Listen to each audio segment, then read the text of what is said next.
வச்சிருப்பீங்கன்னு நினைக்கிறேன். ஸோ மிகுந்த ஒரு சந்தோஷத்தோட இந்த பதிவை நான் ஸ்டார்ட் பண்றேன். ஸோ வாக்குப்பதிவு இன்க்ரீஸ் ஆயிருக்கு. கடந்த தேர்தலை விட 20 லட்சம் பேர் எக்ஸ்ட்ரா இந்த வாட்டி வாக்களிச்சிருக்கீங்க. மிகவும் மிகவும் ஒரு சந்தோஷமான தருணம் தமிழக மக்களுக்கு. சென்னையில் முக்கியமாக வாக்குப்பதிவு அதிகரிச்சிருக்கு. ஸோ சென்னை மக்களுக்கு என்னோட கங்க்ராச்சுலேஷன்ஸ். இன்னைக்கு நான் பார்த்த கால நிலவரத்தை பற்றி தான் உங்ககிட்ட பகிர்ந்து போறேங்க. அதாவது கடந்த 2 மாதங்களாகவே கண்டினியூஸாக நான் இந்த பொலிட்டிக்கல் காலத்தை மீண்டும் மீண்டும் மக்கள்கிட்ட இன்ட்ராக்ட் பண்ணி நிறைய விஷயங்கள் தெரிஞ்சுக்கிட்டேன். ஸோ நான் எங்கே போனாலும், எந்த இடத்துக்கு போனாலும், எங்கே ட்ராவல் பண்ணி போனாலும் அங்கே உள்ள சில பேர், அவங்க ஒரு காமன் மேனாக இருக்கட்டும், ஒரு ஆட்டோக்காராக இருக்கட்டும், ஒரு காய்கறி வாங்குறவராக இருக்கட்டும், ஒரு இளநீக்கிரமாக இருக்கட்டும், ஸோ இவங்ககிட்ட நான் அவங்களோட தொகுதியை பற்றியும், அவங்களோட ஓட்டு எங்கே இருக்குது, அவங்களோட தொகுதியில் முன்னாடி யார் ஜெயிச்சிருக்காங்க, இப்போ யார் ஆண்டுட்டு இருக்காங்க, அவங்க என்ன மாற்றத்தை எதிர்பார்க்குறாங்க, அங்கே உள்ள பிரச்சனைகள் என்ன, இந்த மாதிரி பல விஷயங்களை நான் இன்ட்ராக்ட் பண்ணி தெரிஞ்சுக்கிட்டேன். ஸோ அவங்க எல்லாத்தோட இன்ஃப்ளூயன்ஸ் ஒற்றை வார்த்தையாக மேக்ஸிமம், அதாவது ஒரு 4ல் 3 பேர் நான் பார்த்த வரைக்கும் விஜய் அப்படின்னு தான் எல்லாரும் சொல்லியிருக்காங்க. அதாவது களத்துல மக்கள் ஒரு மாற்றத்தை எதிர்பார்க்குறாங்க, இந்த ஆண்டுட்டு இருக்கிற திராவிட கட்சிகளுக்கு ஒரு மாற்றம் எதிர்பார்க்குறாங்க அப்படின்னு எனக்கு அதில் அவங்க சொல்றதுலேருந்து நல்லாவே புரிஞ்சுக்க முடியுது. இது மிகுந்த ஒரு நல்ல விஷயம் தாங்க. அதாவது மக்கள் மாற்றத்தை நோக்கி போறாங்க அப்படிங்கிறது நினைச்சாலே ரொம்ப சந்தோஷமா இருக்கு. பட் நம்ம தேர்ந்தெடுத்திருக்கக்கூடிய மாற்றம் இதுதான் உண்மையான மாற்றம் அப்படிங்கிறது 2வது கேள்வி. அதுக்கு தான் என்னோட 2வது கேள்விக்கு அவங்க அளித்த பதில் எனக்கு இன்னும் ஒரு மீள முடியாத ஒரு கன்ஃபியூஷன்ல என்ன கொண்டு போச்சு அப்படின்னு நான் சொல்லுவேன். அந்த 2வது கேள்வி என்ன அப்படின்னு கேட்டா, அரசியல் ரீதியாக விஜய் எந்த விதமான மாற்றத்தை கொண்டு வருவார், எந்த விதமான மாற்றம் விஜய் மூலியமா வரும், எதனால நீங்க விஜயை தேர்ந்தெடுக்கிறீங்கிறதுக்கு ஒரு மூல காரணம் சொல்லுங்க அப்படின்னு அந்த 2வது கேள்வி. இங்க நான் கேட்ட எல்லாத்துக்கிட்ட இருந்து வந்த முக்கியமான பதில்கள் இதுதாங்க. அதாவது அதெல்லாம் எனக்கு தெரியாது, விஜய்க்கு ஓட்டு போடுறேன். இன்னும் சில பேர் விஜய் எனக்கு பிடிக்கும், விஜய் படங்கள் எனக்கு ரொம்ப பிடிக்கும், அதனால அவர் ஓட்டு போடுறேன். சிறு பிள்ளைகள் விஜயோட முகத்துக்காகவே நான் எது வேணாலும் செய்வேங்க. இது இன்னொரு பதில். படித்தவர்கள், அதாவது டாக்டர்ஸ், இன்ஜினியர்ஸ், இது போன்றவங்க விஜய் நல்லதுதான் செய்வார், நம்புங்க, விஜய் போட்டு போடுங்க. அதாவது இது எந்த பேசிஸ்ல இந்த மாதிரி ஒரு ஃபவுண்டேஷன் உருவாச்சு அப்படின்னு நம்ம யோசிச்சு பார்த்தோம்னா, நம்ம பார்க்குற படங்கள்னாலேயோ அதுல சொல்ற கருத்துக்கள்னாலேயோ இந்த மாதிரி தான் களம் இருக்கும் அப்படிங்கிற ஒரு நம்பிக்கை மக்களுக்கு வந்திருக்கு. அதாவது இது ஸ்ட்ராங்கா நம்ம திராவிட கட்சிகளுக்கு மேல இருக்கிற ஒரு வெறுப்பு தான் இதுல மேலோங்கி தெரியுது அப்படின்னு நான் புரிஞ்சுக்கிறேன். அதாவது நம்ம சினிமா பார்க்கறதுலையும், சினிமாவில் சொல்ற டைலாகுகளையும், சர்க்கார் படத்துல வர மாதிரி ஒரு மாற்றத்தை கொண்டு வந்து எல்லாத்தையும் மாற்றிட முடியும் அப்படின்னு நினைக்கிறது இங்க ஒரு பெரிய மடத்தனம் அப்படின்னு தான் நான் சொல்லுவேன். ஆன் தட் நோட் நான் இந்த ஒரு டைம்ஸ் ஆஃப் இந்தியா சர்வே உங்களுக்கு எடுத்து வைக்கிறேன். அதாவது இதுல தமிழ்நாட்டில் நிற்கக்கூடிய வேட்பாளர்கள்ல யாருக்கு கிரிமினல் ரெக்கார்ட்ஸ், அதாவது கிரிமினல் கேசஸ் அண்ட் கிரிமினல் பின்னணி அதிகமா இருக்கு அப்படிங்கிறத ஒரு ரெக்கார்ட்ஸ் தான். தமிழக வெற்றிக் கழகம் இப்போ களமிறங்கக்கூடிய விஜய் அவர்களின் கட்சியில 40% பேருக்கு கிரிமினல் ரெக்கார்ட்ஸ் இருக்கு அப்படிங்கிறது சர்வே சொல்லுது. அது 19% பேருக்கு சீரியஸ் கிரிமினல் அஃபென்சஸ் இருக்கு அப்படின்னு சொல்லுதுங்க.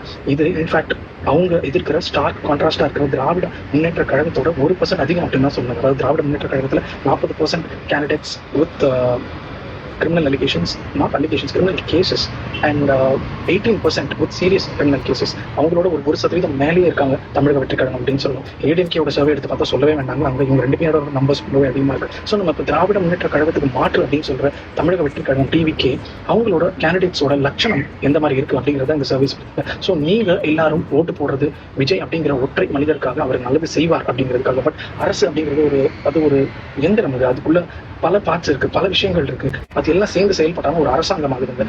அதாவது விஜய் மட்டும் தனியா அவரோட மாநாட்டில் சொன்ன மாதிரி மதுரை கிழக்கு விஜய், மதுரை மத்தி விஜய், இது கிடையாதுங்க அரசியல். இங்க அங்கங்க உள்ள தொகுதிகளில் உள்ள வேட்பாளர்கள் அவங்களுக்கு மக்களுக்கு என்ன நல்லது செய்யறாங்கிறத பொறுத்து தான் இங்க அரசியல் இருக்குங்க. அப்போ இத்தனை ஆண்டு காலமாக ஆண்டுட்டு இருந்த கவர்மெண்ட்ஸுக்கு அடியில் இருந்த இந்த வேட்பாளர்கள் போலீஸுக்கும் கவர்மெண்ட்டுக்குமே அவுட் ஆஃப் கண்ட்ரோலா இருந்தாங்க. விஜய் கட்சிக்குள்ள வந்துட்டா மட்டும் ஒரு கண்ட்ரோலுக்கு வந்துருவாங்க அப்படின்னு எந்த விதமான ஒரு அடிப்படை நாலேஜ்ல நீங்க சொல்றீங்க? விஜயால இவங்க எல்லாத்தையும் கட்டுக்குள்ள கொண்டு வந்துட முடியும், ஒவ்வொரு தொகுதியிலையும் இவங்க வேட்பாளர்கள் தப்பு செய்யாம, இதுக்கு மேல வழக்கு வாங்காம, இதுக்கு மேல தொந்தரவுகள் மக்களுக்கு பண்ணாம இருப்பாங்கன்ற எந்த ஒரு உத்தரவாதத்துல நீங்க விஜய்க்கு வாக்களிக்கிறீங்க அப்படின்னு ஒரு விஷயத்தை தான் நான் என்னோட கேள்வியை எடுத்துட்டு வந்து நினைக்கிறேன். எந்த நம்பிக்கையில நம்ம ஓட்டு போகணும்? இதுல என்னன்னா, நான் கேட்ட பல பேர், என் கூட படிச்சவங்க, மருத்துவர்கள், பொறியாளர்கள், PhD வாங்குறவங்க, இதுல பல பேர் இந்த மாதிரி எனக்கு விஜய் பிடிக்கும், நான் விஜய்க்கு தான் ஓட்டு போறேன்னு சொல்லும் போது அவங்களுக்கு எப்படிப்பட்ட ஒரு அரசியல் புரிதல் இல்லாம இருந்திருக்காங்க இத்தனை வருஷம் அப்படிங்கிறது எனக்கு ஒரு மிகப்பெரிய வேதனை கொடுத்துச்சுங்க. பழைய கட்சிகள்ல ரவுடிசம், அட்ராசிட்டி, கட்ட பஞ்சாயத்து, ஊழல், இதுதான் பிரச்சனை அப்படின்னு நீங்க பிரதானமா எடுத்துட்டு வரீங்க. புதிதாக வந்திருக்க கட்சி அதே ஒரு கிரிமினல் ரெக்கார்டோட வரும்போது அவங்க எப்படி ஒரு மாற்றத்தை கொண்டு வர முடியும் நீங்க நினைக்கிறீங்க? ஸோ இதுதான் என்னோட பெரிய கேள்வியா இருக்குதுங்க. திராவிட கட்சிகளுக்கு மாற்று தமிழக வெற்றி கழகம் தான் அப்படின்னு நீங்க சொல்றது ஒரு மிகப்பெரிய முரணா இருக்குது இல்லையா? இதை எப்படி சாத்தியமாகும்? தனக்கு கீழே இருக்கிற 40% பேர் கிரிமினல் பேக்ரவுண்டோட இருக்காங்க அப்படின்னு நினைச்சிட்டு எப்படி ஒருத்தரால ஒரு நல்ல ஆட்சி கொடுத்த முடியும் நீங்க நினைக்கிறீங்க? அது மக்கள் உங்க கேண்டிடேட்ஸை பார்க்காம கண்ணை மூடிக்கிட்டு விசில் சின்னத்துக்கும் விஜய்க்கும் வாக்களிக்கிறது எந்த விதமான ஒரு நல்லதை கொண்டு வரும் நீங்க நினைக்கிறீங்க? அதாவது ஒரு 5 ஆண்டு கால அரசியல் அப்படிங்கிறது ஒரு மிகப்பெரிய விஷயங்க. ஒரு குழந்தை பிறந்து பள்ளிக்கூடத்துக்கு போயிடும். பள்ளியில் இருக்க குழந்தைகள் காலேஜ்க்கு வந்துருவாங்க. காலேஜ் சேர்ற பையன் காலேஜ் முடிச்சிடுவான். காலேஜ் முடிக்கிற பையன் வேலைக்கு சேர்ந்து பெரிய அளவுக்கு டெவலப் ஆகிறதுக்கோ இல்லை கீழே போகிறதுக்கு வாய்ப்பு இருக்கு. இந்த மாதிரி ஒரு 5 வருஷங்கிறது ஒரு அன்சர்டனான பீரியட். அதுல எவ்வளவு விதமான மாற்றங்கள் வரும். இதுல நம்ம அரசியல் தலைவர்களை எவ்வளவு துல்லியமா தேர்ந்தெடுக்கணும் அப்படிங்கிற ஒரு கடும் கட்டாயம் நமக்கு இருக்குதுங்க. நம்ம குழந்தைகளோட எதிர்காலம், நம்ம வருங்காலத்தோட எதிர்காலம் இருக்கு. அது நீங்க காலேஜ் காலத்துல விஜய் ரசிகரா இருந்திருக்கலாம், விஜய்க்காக என்ன வேணா செய்வேன் நீங்க நினைச்சிருக்கலாம். பட் இவ்வளவு தூரம் நீங்க வளர்ந்ததுக்கு அப்புறமும் படித்ததுக்கு அப்புறமும் உங்களுக்கு ஒரு சமூக கடமை இருக்கு அப்படின்ற பட்சத்துல நீங்க இன்னும் எவ்வளவு கவனமா அவங்களோட வாக்குகளை செலுத்தணும் அப்படிங்கிறது தான் என்னோட கேள்வியாகவும் இங்க ஒரு வருத்தமாகவும் நான் பதிவு பண்றேன். ஃபர்ஸ்ட் டைம் ஓட்டர்ஸ்க்கு நான் எப்பயும் சொல்ற விஷயம் ஒன்னே ஒண்ணுதாங்க. உங்க தொகுதியில யார் இதுக்கு முன்னாடி ஆண்டிருக்கா, அவங்க இந்த தொகுதிக்கு என்ன பண்ணியிருக்காங்க, உங்க தொகுதியோட பிரச்சனைகள் என்ன, அதை அவங்க சார்ட் அவுட் பண்றதுக்கு என்ன மெஷர்ஸ் எடுத்திருக்காங்க, அது கட்சிக்கு அப்பாற்பட்டதுங்க. உங்களுக்கு உங்க தொகுதியில் நிற்கிற வேட்பாளர் நல்லது பண்ணுவார், நல்லது செஞ்சிருக்கிறார் அப்படின்னு நம்புறீங்கன்னா அவங்களுக்கு வாக்களிங்க.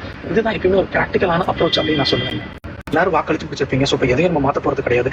மக்களிடையே ஒரு புரிதல் ஏற்படுத்தணும், மக்கள் இடையே ஒரு அரசியல் பத்தின ஒரு அவேர்னஸ் கிரியேட் பண்ணணும் அப்படிங்கிறதுக்காக மட்டும்தான் நான் இந்த வீடியோ போடுறேங்க. அதாவது நீங்க செலுத்தின வாக்கு சரியோ தவறோ அது முடிஞ்சு போச்சுங்க. ஆனா அடுத்த 5 வருஷத்துக்கு நீங்க எடுத்த டிசிஷனை நீங்க ரிக்ரெட் பண்ணாம இருப்பீங்களா அப்படிங்கிற ஒரு கேள்வியோட இந்த வீடியோ நான் முடிச்சுக்கிறேங்க. மீண்டும் வாக்களிக்கும் போது நல்லா யோசிச்சு வாக்களிங்க. யங்ஸ்டர்ஸ் அவங்களோட ஃபேன் வார் இதை மட்டும் மைண்ட்ல வச்சுட்டு ஓட் பண்றாங்க. அதே மாதிரி மெச்சூரா இருக்கிற அடல்ட்ஸும் பண்ணாதீங்க அப்படின்றத நான் இங்க தெளிவா சொல்லிக்கிறேன். ஸோ மாற்றத்துக்காக மீண்டும் தெளிவான வாக்காளர்களை தேர்ந்தெடுத்து வாக்களிப்போம். நன்றி.